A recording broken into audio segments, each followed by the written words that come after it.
Hello, everybody. Welcome to the Cologne podcast. I'm Myke. And I'm Ryan. And we're two best friends going on a fragrance adventure, smelling fragrances, and at times interviewing great guests like our friend Ross today. Hey, what's going on, dude? I'm doing very well. Thank you so much for having me, guys. It's kind of a bucket list item since you guys started, to be honest with you, because I really appreciate what you guys bring to the segment in our little fragrance niche, because there's not a whole lot of podcasting going on, like true podcasting like you guys do. Right. So I appreciate the honor of having me on. I appreciate you saying that. Yeah, thanks for saying that. I thought you were going to say it's been a bucket list for you guys to have me on for the podcast. I'm not that guy. Contrary to troll belief, I'm not that guy. Well, we're going to say a lot of really nice things about you, but first we wanted to do a little segment that Ryan likes to call... We're going to talk shit to you. I'm with it. Okay. Not really. I'm a ball buster, so I'm all for it. So I guess kind of a two-part thing to this, because again, we started off watching channels like you, Cuba No, hell, some other people out there, and we've kind of stopped watching some things here and there. All things said, we can look at you and we don't think you're an asshole. Right. I mean, just being real, I don't think you're an asshole. I think you're a human. And so it is kind of perplexing. I mean, we look at the Uday Jerk stuff too.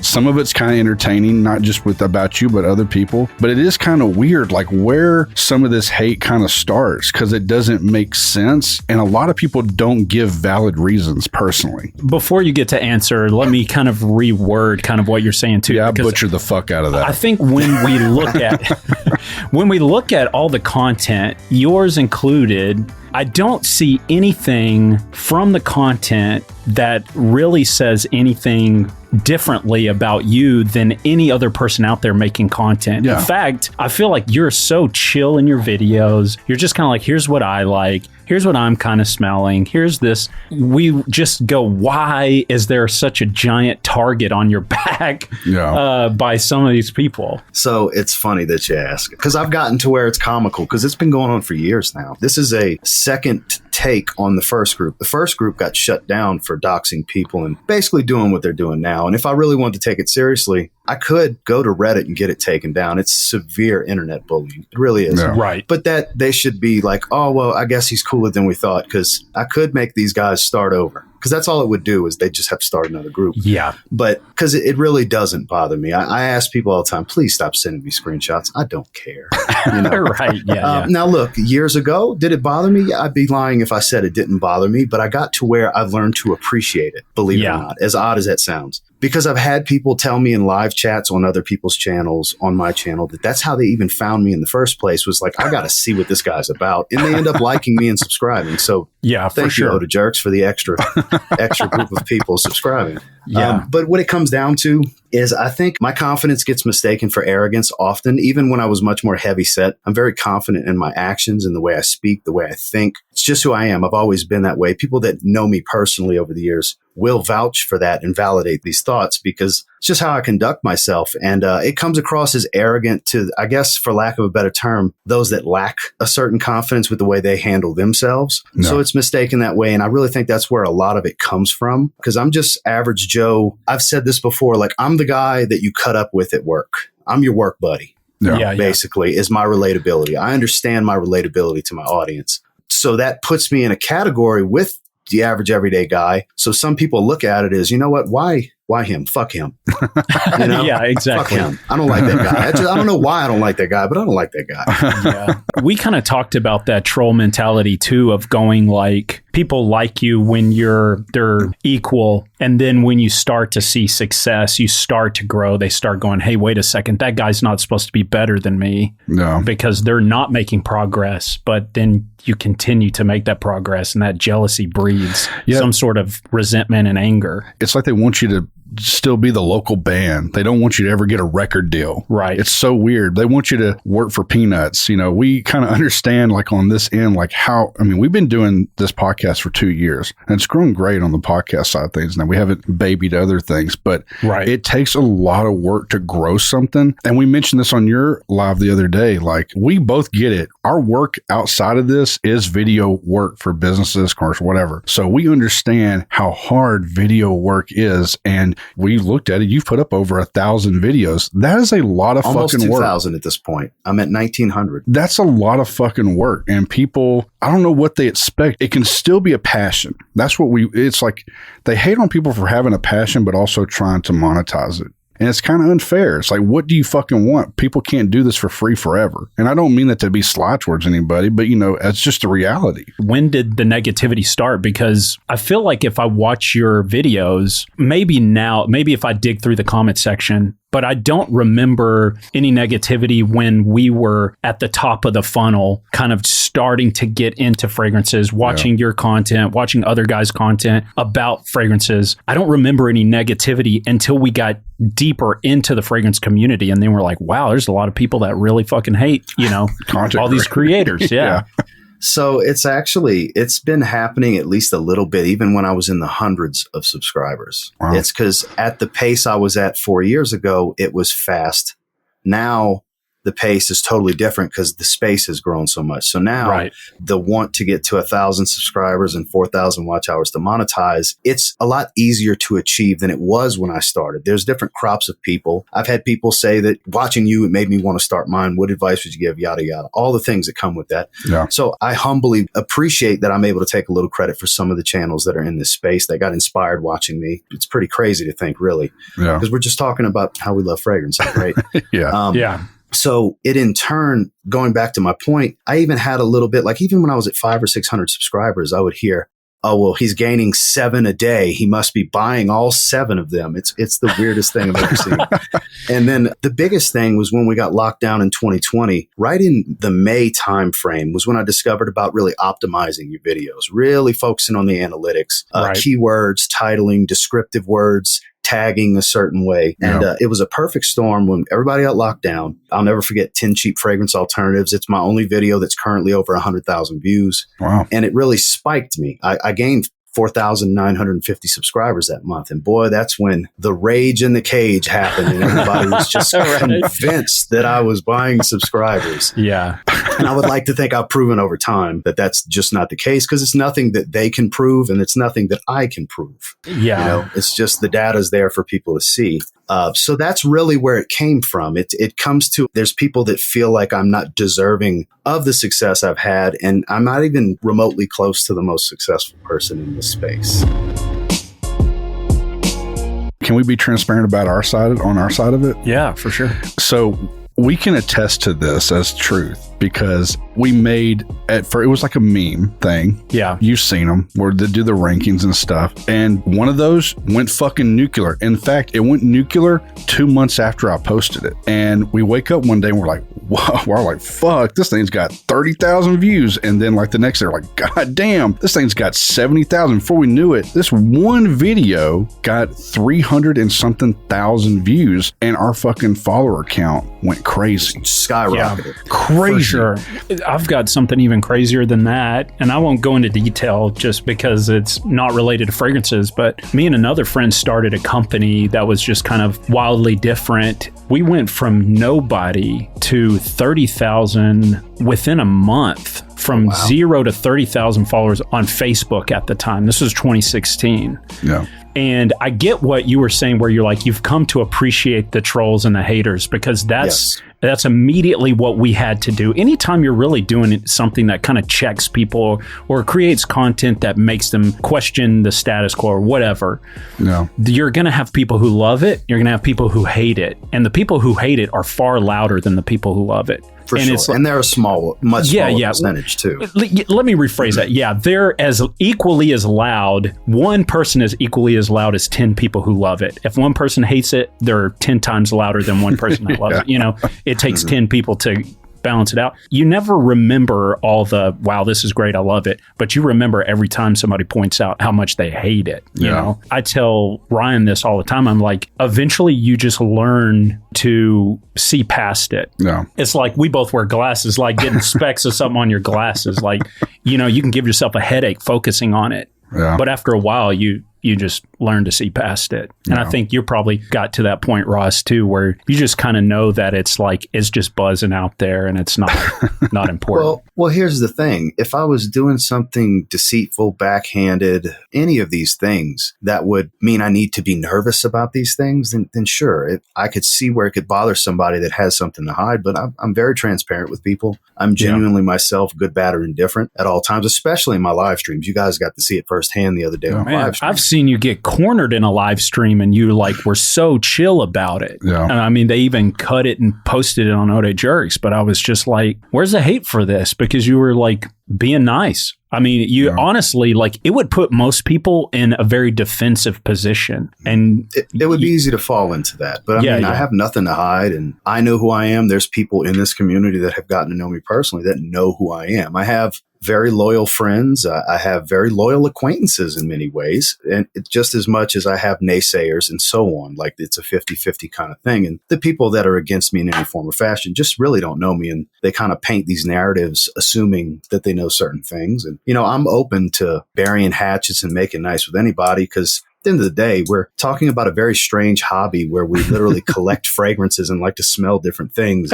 yeah, There's really no room in my mind for this. And I guess it's just part of it. That's our same sentiment because we're just like, we're just smelling fragrances. Why is there all this drama in the community? And, you know, we kind of had a realization because in the beginning, like we stated earlier, we watched a lot of you guys as we started off. And we honestly, just speaking candidly, we had a point, we even have some episodes about it where we're so negative about top 10 stuff. Yeah, we left it up. And We're not going to take it down. We went at one point when re-listened to it and we were like, wow, that's so cringy. We hate that. And we were like, should we He pull hates it? I don't.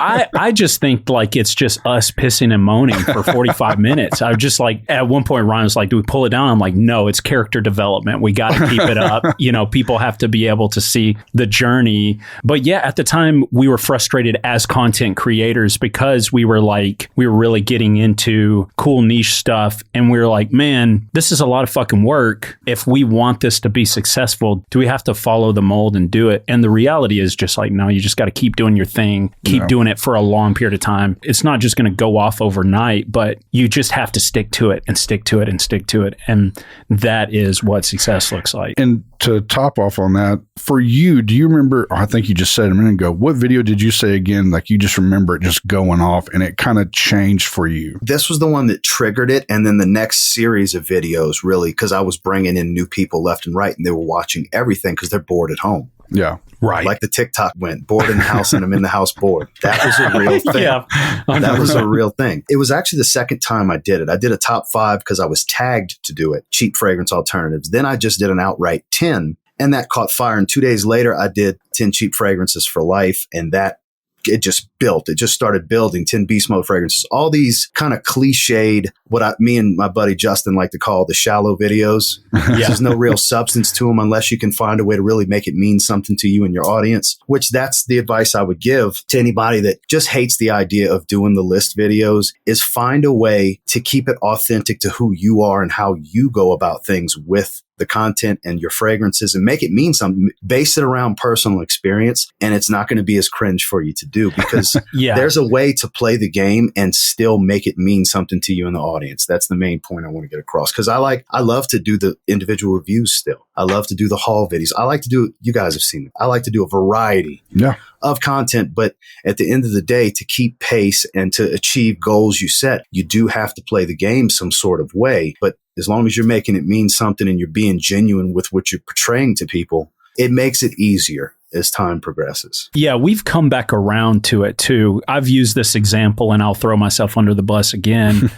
When I'm bored, I catch myself, it's not fragrance videos at this point. It used to be, but now I'll still watch, top 10 plot twist of all time, top 10 things to watch on Netflix right now. Yeah. Like I'll watch those, no problem. And I think I go, why was I irritated then if I actually enjoy that content? And I think it's because it's meant for, like, if there's a funnel, it's meant for somebody who's in one specific part of the funnel. And when you go past that, I think sometimes you go like, I've progressed more than that. Yeah. And maybe I don't need that content anymore, but that doesn't mean that someone else doesn't, or someone else doesn't enjoy it, or, you know, well, so at I the think end of the day, you're offered variety this way because the average viewer, let's just use our space, for example, in the fragrance world. The average viewer wants to hear a brief synopsis with enough information about a multitude of fragrances in one video. That's why they're so popular. Right. Now, there's the purists that don't want this space to move to where people are making any money and free bottles and all these things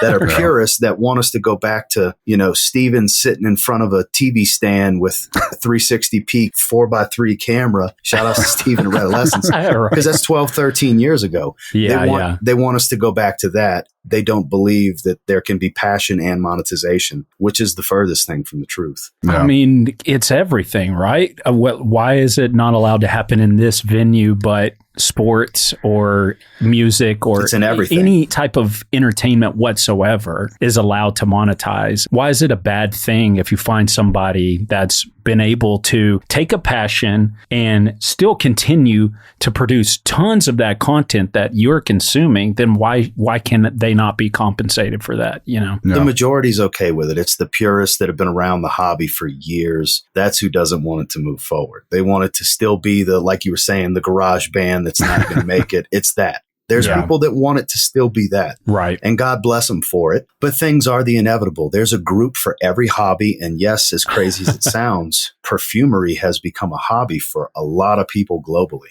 It is blown up. Just crazy. Yes. The last 3 years have been a huge growth. Nuts. You can just look over 10 years to 5 years ago to 3 to 2. Now it's by the year. Yeah. We're at that point where it's just exponential every year. It's wild that just over the course of the past probably 6 years of hanging out, Ryan and I have made content mostly about cinema because we just love movies and stuff like that, which I think will lead us into your fragrance here later. But we've made so much content.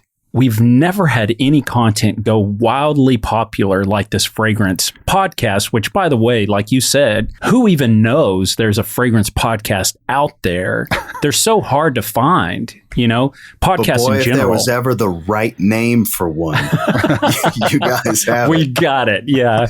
I suggest trademarking that if you haven't already. That's right. Well, yeah, we've got it in the bank so far now. We're good on it. But yeah, we did 6 or 7 episodes as a different name. And we were kind of telling you on your live stream that it was just like, we just kept Googling and going, why does nobody have this? Why is the .com available? Why is nobody on YouTube with this? You know, it's the most simple thing to search for if you want a podcast talking about cologne, because the average consumer doesn't use the word fragrance. They exactly. Cologne or perfume. Yeah, because we were the average consumer when we started. We're past that now that we've just smelled a bajillion fragrances, but we're still so early in the game too. Yeah, you're not a newbie when you're hanging out at Exxon's. Well, no, but being next to Chris from Fragmental and Tony from Fragdicted and listening to them talk about a fragrance, I was like, I feel like an idiot. Aren't they awesome though? They're great guys, absolutely great guys. And I'll be real with you. I thought Chris he was faking it. Oh, no. Chris is hilarious. Well, I know I was just like, there's no way this guy's this nice.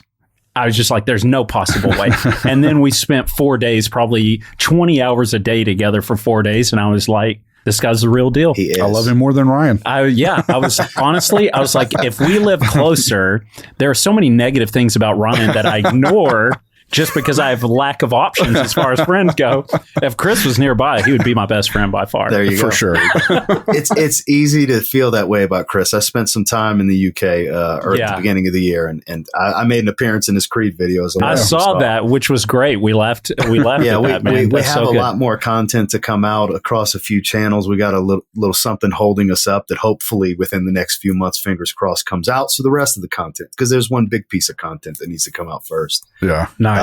But that was the main reason for the trip. But I got to spend some time with him for a few days, and he is salt of the earth. Chris is fantastic. I can't say enough good things about Chris. He's the best. Tony's the same way too. Those two guys. I've never met Tony. It's only been an internet friendship, but he's always seemed I would say put him in the same category, just a wonderful human. 100%. That was the thing that I said, because I shot an email out talking about it. And I was like, the thing that I loved most about going to Excellence was that I was actually around people in the fragrance community. And I was like, the people are so great.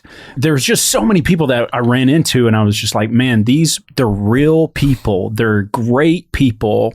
This is the best part. This is the best part about the fragrance community is the people. Yeah. And that's what made me so frustrated about why is there so much fucking negativity out there? Me, I'm always like, I'm a bridge builder sort of a guy. Like, I'm like, how can we connect as many people as possible? I want that in life. And I get so frustrated when people are actively looking for reasons to disagree. Well, misery doesn't like to see happy. For you know what I mean? Yeah. And the funny thing is, the miserable people will argue you down about how they're not miserable and you're full of shit. Yeah, like they love it. Just like jealous people have no fucking clue they're jealous. Right. It's just the way the world works. And there's no arguing with that. You guys have been around people enough to know you can tell who you can have a real conversation with and who you're wasting your breath with. Oh, yeah, absolutely. And that's one thing that I was telling him about George, because I was lucky enough to be invited to a dinner that George was at. When I came back and we started talking about brands and talking about the people behind the brands, the conversations that I had with George Zaharoff, I was like, those conversations were about real life shit. We were talking about passion and family and, all the things except for business. I could tell the things he got really glued on was looking at the quality of a person. You could see that instantly in him. And I was like, this guy's such a real dude. There's a reason I call him the unicorn. There's not a lot like him out there. I'm not saying he's the greatest person on the planet, but he's one of. And if I get some flack for saying that, then you just don't know George Zaharoff. Right. He's a wonderful human. And anybody that gets to meet him, gets to know him, gets to spend time with him and listen to some of the life experiences and knowledge he can share, you walk out of it as a better person with knowledge, more knowledge than you had going into it. When he was over there, I mean, it would be like, I guess 4:00 in the morning, your time over there. Yeah. He would be tired, but he called me that night. He was like, man, this cat is legit. He told me how real he was. And again, he spoke more of the person aspect. And again, when he came back, he was changed and he was kind of pulling the blinders up for me. But it's like, I think people don't get a chance to see the real side of people. You included and all these other content creators. Yeah. They don't realize deep down, like, you're a human, you have your passions. One of them is probably your channel, I would assume. Absolutely. And it's something you're passionate about, you love, and you've put blood, sweat, and tears into it. And so what if you kind of reap benefits of it? But at the end of the day, it is something you care about, and they kind of neglect that and just want to be able to judge people on superficial shit instead of going, hey, they're fucking real. Well, when it comes to my audience, I've said this many times to them, and the ones that keep coming back, they understand it. Because a buddy of mine in the community made a very good point not that long ago that they asked, how do you feel about people getting free bottles? And he's like, I have no problem with it. Well, why do you have no problem with it? He's like, well, let's say you have a channel and you have a certain number of subscribers and this fan base, let's call it what it is. It's a fan base. Now I'm quoting. He said, if you watch this person enough, you should know if they're full of shit. Yeah. And I thought that was the most interesting and valid of points to make. If you've watched more than a few of my videos, you should know if I'm full of shit by now. Right. For sure. So, because I pride myself greatly in the trust that people give me and recommendations and wanting to spend their money on seeing me get excited about something. Yes. So I don't get super excited about every fragrance I smell. Yeah. You can tell when I'm lukewarm. You can tell when I'm blown away. Yeah. And I just go off of how I feel. I encourage sampling because one of my favorite sayings is I blind buy so you don't have to, because I don't want people to just go spending like crazy just because I have, let's call it what it is, a buying addiction when it comes to these fragrances. Doesn't make it okay. And I don't advocate for anyone consuming the content to try to do the same, because it's right. Not everybody has the means, because then you see people charging credit cards and, kind of, it's not that serious. If you find something you really enjoy and you're passionate about and you love the way it smells, the truth is you don't need to buy more than that. You're becoming a hobbyist when you start buying more than what you need. Yeah. Don't let any of this fool you. We're broke. Okay. That's why we sample, literally, we get samples of everything. Yeah. I mean, to actually segue to this, we had a sample of this. Okay. Yeah, because I think through you, we got sent the Zed Creators line and then also the leather tobacco. Yes. Yeah, I remember y'all reached out asking about samples, and I got with George to shoot a discovery set over you guys' way. And we appreciate it. Thank you so much. For sure. And prior to this, this has been about a week or two since we bought this. I appreciate that, gentlemen. Thank you for the support. We literally went out and bought this because we're kind of spoiling the episode a little bit, but we did our review of it. We loved it. We thought it was a good fragrance. It kind of gives me, it's like, it's fresh. It's a little bit masculine. I fucking love it. I love this fragrance. And so we're like, we're going to buy this. So we're literally splitting this, by the way, me and him. Yeah. I appreciate that, guys. Thank you for the support. Seriously. 100%. Yeah. Because if you've listened to any episode, we do a skip it, a sample it, or buy it, and the utmost rarest occasion have a bottle, but most of the time we will get a decant, try it out. If we really love a fragrance, we go, oh yeah, this is a buy. We'll at some point when we have the funds, we're going to buy this fragrance. And this was one that, not just because you're on the show, but we were so impressed with. Yeah. And it worked so well for both of us that we were like, oh, yeah, we'll pool our money together and we'll buy a bottle. This doesn't happen all. The thing that I love about it is like it's loud without being loud in a way. It's not abrasive.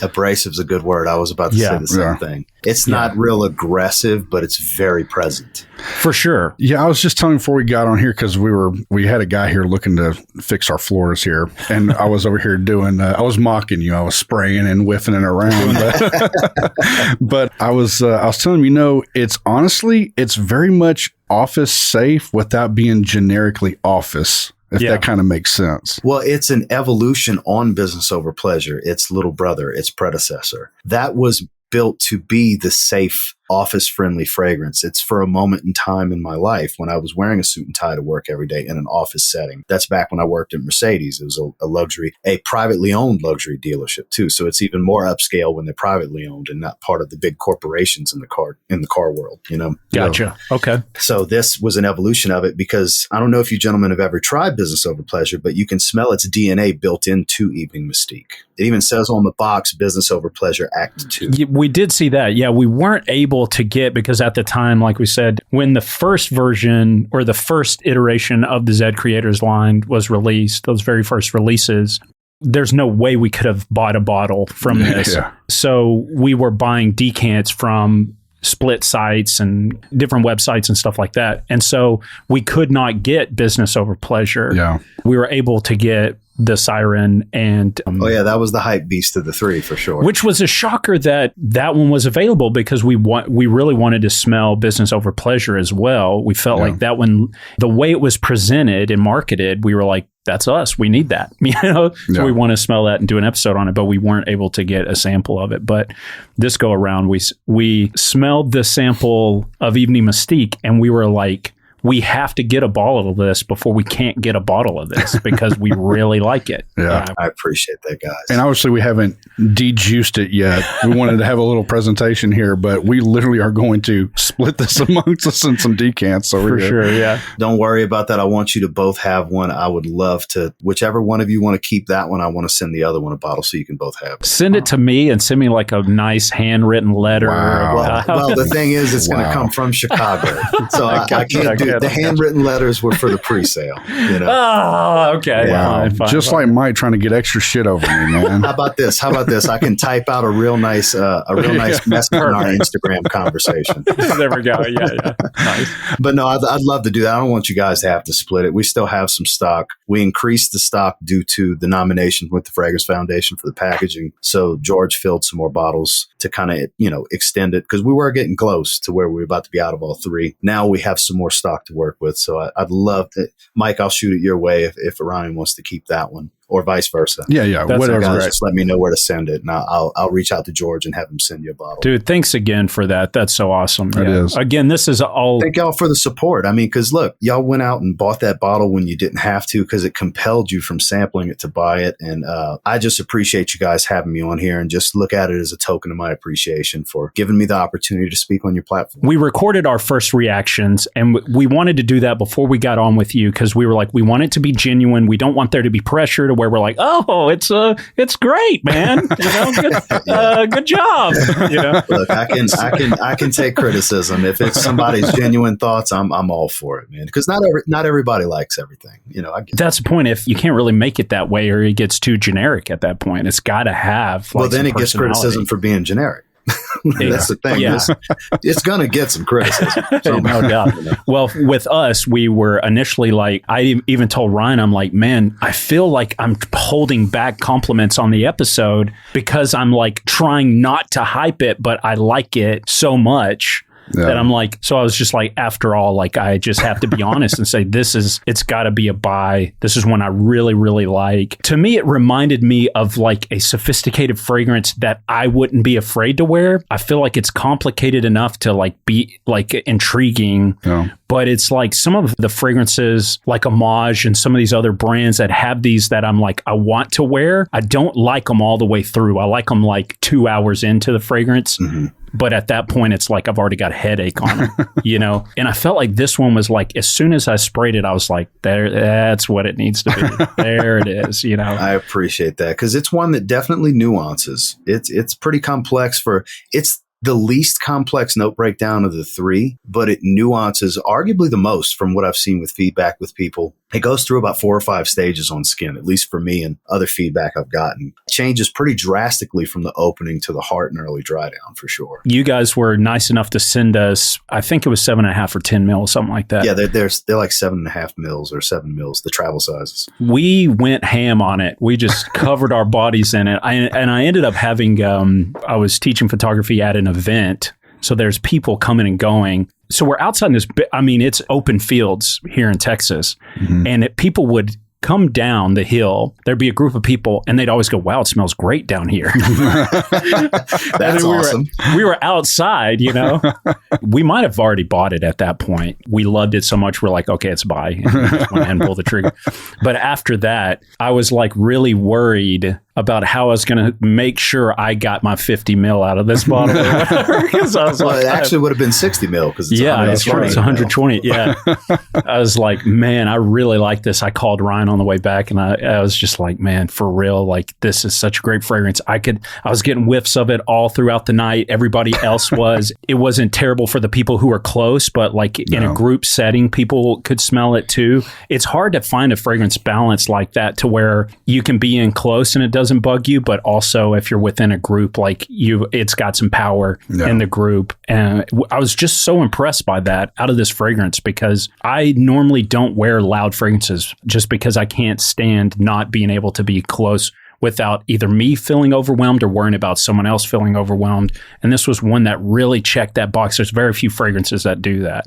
No. Well, that's through the brilliance of Claude. That's Claude Deer's magnificence and talents, because it comes down to the reason you're able to have that strong but not intrusive aspect to it is the rose super essence oil that's in there. It's actually the second most expensive oil behind natural Florentine iris, which is also in there. So the two most expensive fragrance oils you can get are both in that fragrance. Yeah. It's a 3-year process to curate the actual Florentine iris from flower to oil that you're mixing. Wow. Claude explained it to me. It's a 3-year process. He really broke it down to me. It's a blessing to have that relationship, by the way. I'd just like to say, thank you, Claude Deer, for the wonderful friendship and for the wonderful creations because it comes down to my vision through his talents. And I don't think it could have came out better. It's beyond my expectation of what I wanted. We didn't go through a ton of renditions. Yeah. The final modification was Mod 4. And I had went about 2 months with Mod 3 feeling like there was something missing and got him to add some resins. That's where the additional olibanum resin, which is just another incense, because it already had frankincense, but the olibanum resin and the myrrh, that's where they came into play, was for the final rendition. And it was everything I envisioned and more. The performance is exactly what I would like. Again, where it's strong, it's present, but it doesn't overwhelm. It lingers. The bass comes out pretty heavily. That's why 25% was the choice. It wasn't about finding performance. It was finding the balance with the bass. Right. Because as you increase the oil concentration without adjusting the formula, you're adjusting the top versus the base. is basically what's happening. You're losing top and gaining base. Gotcha. Interesting. Okay. So that's where it wasn't a trying to get longevity kind of thing, because the oils in there has the longevity. It's a heavier fragrance, which still has the rose super essence, provides that airy feel to it. Gotcha. It's not really the juniper and the cypress so much as the rose super essence. That's why it's called that super essence in the name. Mm-hmm. It's this certain aromatic tone to it. It's very breezy type of oil, rose oil. That's what makes it so expensive. It's created a certain way. He explained it to me. I can't parrot it back in the moment. No. But I appreciate all the, sharing these experiences with me and really letting me know what kind of compelled you guys to spend your hard-earned money on supporting the project and getting the bottle. It's awesome to hear these kind of the trials of testing the fragrance, I guess is what we'll say. I mean, we wanted to be real with you. We did feel like, just from interacting with you online, that we don't have to sugarcoat anything with you when we're talking about it. Yeah. It just so happened that we just really love this fragrance, and so we don't have to be assholes. And look, I can take it. Like I said, I'm the ball busting type. I can take it. You know what I mean? I understand, but I appreciate the kind words, gentlemen. I really do. You've got to feel proud of this thing, right? Very, very much. I'm not okay with somebody saying it's trash. I'm okay with somebody critiquing it, that it's not for them or their taste, right, or they don't like certain aspects. Actual critique, I'm all for. Saying it's trash, that's bullshit. Yeah. I know this is a really good fragrance. I stand firmly behind Evening Mystique. It's, like I said, it's everything I wanted it to be and more. I guess I should say yourself and George should feel pretty proud of this. And I say both for a couple reasons. Obviously, the fragrance smells good. As Myke said, we are obsessed with story. We're obsessed with stuff like that. And we do love the packaging of this is unique. I love the colors. I love how the design. I know that technically we really shouldn't give a shit, but I mean, we do, because we get cheap shit sometimes. I'm like, oh, this sucks. Michael Jordan Flight bottle looks whack, So yes, it does. It sure does. So it's like, we do kind of appreciate some of the hard work put in on this stuff. And I guess I kind of want to know if you're able to tell us, Sure. What's it like behind the scenes working with somebody like George Zaharoff and coming up with ideas of how you kind of want even the bottle to look, or, the plate. Yeah, the plate, stuff like that. So the fun of that, because it's a collaborative effort on the scent with Claude. George has no input on that. He gives us free reign. That's cool. And then with the packaging, that's the collaboration with George, because George designs the packaging. Gotcha. So the play idea was his when I told him the story I was looking to tell and the scent profile that me and Claude were creating and working on at the time. I know you guys don't have Business Over Pleasure, but that is the same color palette as Business Over Pleasure. I'm sure you've seen it. It's a playing card. Yes. It's got me and George on it. It's the same color palette, just a more vintage tone and hue to the colors. The blue's faded. The red is now a deep burgundy. It's actually technically called purple red, is the official name of the color. Okay. Yeah. The yellow is more of a faded gold now instead of a bright, like almost mustard-like yellow. It goes into it being a true flanker to the original. So the idea behind it in the story was, this is the same business professional. I'm telling my own story from this time. This is because, in a professional setting, you have to conduct yourself a certain way. Right. Yeah. So you suppress a certain side of the personality, the more fuck it side of the personality, I guess we'll say, for lack of a better term. Yeah. And that's what I wanted to represent here. It's the same person. That's why it's a flanker. It's the same DNA. It's just an elevation and evolution of that personality. It's the other side of the coin, if you will, where you cut loose a little bit more. Yeah. There's more intrigue. There's more mystery, hence the word mystique being in there. Yeah. And it's, even though it's a great daily wear, a lot of people have been like, I don't get why it's called Evening Mystique. I like this more as a daytime scent. If you compare it to Business Over Pleasure, it is the evening appropriate take and interpretation on that DNA. So if you look at it as a standalone, I could see where they can say, well, I like this just as much during the day. I agree. I wear it during the day most of the time too. It's just when you look at the full story, that's where it'll make more sense. No doubt. And the velvet on the box, that's an interpretation of the curtain. So great. The seats, the rope, at the play. I actually filmed some stuff at a local theater over here for the launch video. Yeah, we got to see that. Yeah. Yeah, that was quite fun to do. It's just something different. It's Yeah. a very different take on my typical content. It was kind of grungy and film school, low budget style. That was the whole point of it. Yeah. And it really tied in well to the theme. And that's supposed to be, like, if you look at the box, that's the poster. You know how you go to the theater and they have the posters for now playing? Yeah. Oh, yeah. That's what the plate is on the box. What I thought it was going to smell like and what it smelled like were like distant cousins. I thought it was going to be louder, more resinous, more syrupy, Yeah. maybe like No, overly definitely not sweet or syrupy. smoky. Yeah, like all these things I thought it was going to smell like. And I was like prepared to be like, okay, this is not for me. Mm-hmm. And then part of it was like, I was so pumped when I did smell it. I was like, no, this is exactly for me. And I'm not trying to make this awkward, but I was telling Ryan, I was like, this is almost a perfect fragrance for me. Yeah. Because I was like, Wow. I'm always leaning towards citrus fragrances because I want them to give me a little bit of something up front and then I want them to chill out. That way I get it for me. I enjoy it in the car ride. We're in Texas. It takes 45 minutes to get somewhere. This way you And don't then- get sick of it, basically. yeah. So then it's like, I get that for that 45 minutes. It's great. And then whenever I get around people, I'm not just like banging a drum around everybody, you know, clashing cymbals and being so loud with my fragrance. And this is one of those fragrances. It has all the qualities to be inviting and loud Yeah, enough I to agree with pull that. people in without being overwhelming. And the scent profile is like very sophisticated. And I've been telling him too, I was like, man, I'm looking after hanging out with Chris and Tony, and they smell so sophisticated every time I'm around them.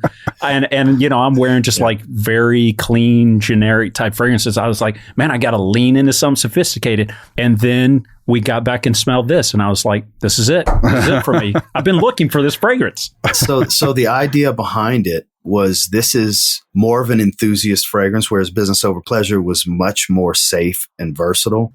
This was made for the enthusiast that's not looking for a challenge at the same time. Mm-hmm. Yeah. Because there's a lot more artistry to the way this was designed and the story being told, even more so than what Business Over Pleasure was. There was a story there and the artistry's there. It's just elevated here without being challenging. Now, look, if you don't like vegetal kind of green openings, maybe the opening's not for everybody. I've had some feedback for that. But then if you give it a few minutes, you're like, holy crap, this changes and transforms completely after a few minutes. So some people love it. Like you guys are saying, you love the opening. Yes. Yeah. Big fan myself, obviously.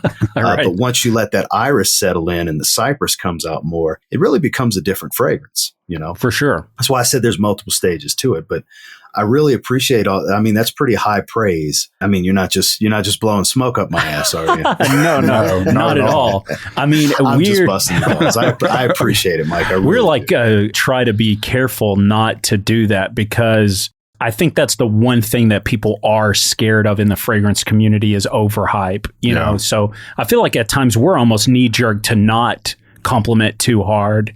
And we got to be careful not to do that either, because when we really like something, we need to let people know we really like this. We've had people kick us in the shins in the past for doing that. One was with Hasselblad because we loved Hasselblad. It's a great fragrance. It is a great fragrance. It's a great fragrance. It's so much better than Aventus.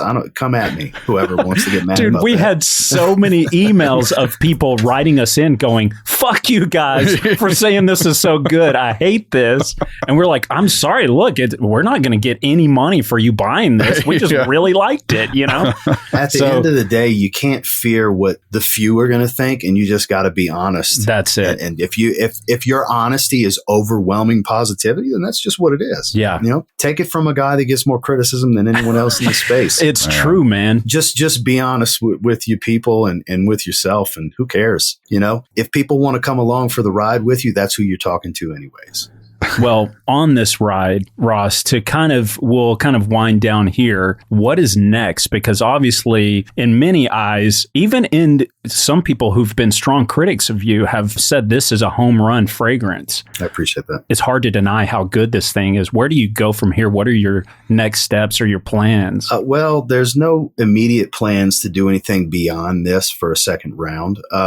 George has the never say never attitude for down the road. The key focus for Zaharoff Zaharoff, as far as the Zed Creators Project, is to finish up opening the European markets, which I'm sure he explained that to you when you had dinner with him. That's kind of the main focus for Zaharoff as a brand right now. So the Zed Creators Project, after these are done, is going to be it for a while, possibly ever. We don't know, but we've all enjoyed it. And I got to say, it's not so easy for me to go work with someone else, given the experience I've been giving twice now with Zaharoff. So it's one of those things where it's a never say never thing. I'm not saying I'm not open to working with anybody else in the future. No. It's going to be hard to top the experience I've had. So as far as a collaborative, creating another fragrance type of thing, it's the unknown for right now. Mm-hmm. The only thing, the thing I'm keyed in and zoned in on right now is, boy, I would really love that silver play button for Christmas.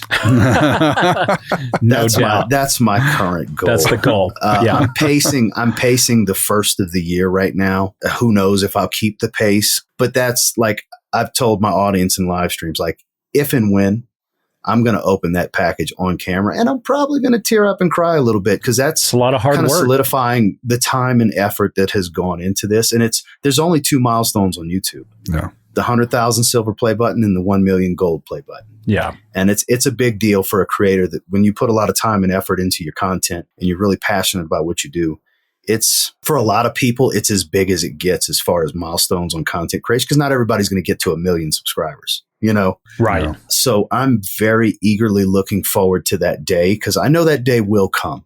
Yeah. It's not a matter of if, it's when. I truly believe that. And so that's kind of where I'm laser focused right now is, still bringing my authentic self to everyone and trying to bring value to people that want to consume the content when it comes to my opinions, and just, keeping my nose to the grindstone, basically. It's the same old same. I treat every day the same.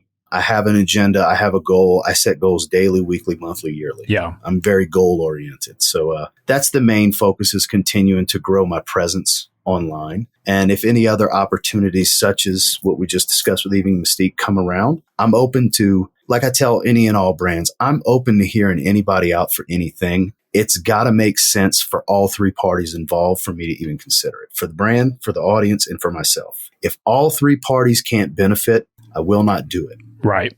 It's just that simple. Man, well, it's been an honor and a pleasure to have you on, Ross. Yeah. Not only here, but you inviting us on the live stream and just embracing this sort of cross-platform type thing, because we at times do kind of feel like we're out on an island doing the podcast. So to be kind of welcomed in, kind of open arms, because if you look at our YouTube channel, it's like 400 and something subs or something like that, And shame on me. I realized earlier I wasn't subscribed. I subscribed earlier today. I was like, wow, I could have swore I had one more, baby. Yeah, so did it. My apologies that for some reason I had been lackadaisical about that. No, that's okay. We have always kind of said we're a podcast first, Yeah. We will occasionally make video content that corresponds with what we're doing, but we love and we're passionate about the audio format. And so we're trying to be as good as we can, be the best version of ourselves there. And a lot of times that means we can't put time into doing as much video content. And so we're okay with not growing on those platforms, but it is really nice to interact and make good friends out of guys like you that are really hustling on those platforms and have really built something up that you should be super proud of. And we're proud of it for you. Yeah. Very humbling and honorable experience for me. Like I said, it's an honor to be on here, because I look at you guys as the front runners in this particular niche within the niche. Right. That would be the way to look at it. Just like the live streaming community is the niche within the niche. Yeah. Podcasting is another segment just like it. It's the fragrance community is a niche on its own. Then you guys are the niche within the niche. So I can't thank you enough for having me. This was great to just have a candid conversation, kind of sitting around having a drink kind of conversation, basically. For sure, man. With, letting the tongues fly, with foul potty mouths, truths. They're used to it. Our really, listeners, for sure. You guys are my style. You guys definitely my style. And likewise, man, we appreciate what you're doing out there, and you've got fans in us for sure. Yeah. Right back at you guys. You got a fan in me for sure. Okay, that was our episode with Ross. Thank you guys for tuning in, and until next time, spray it up, y'all.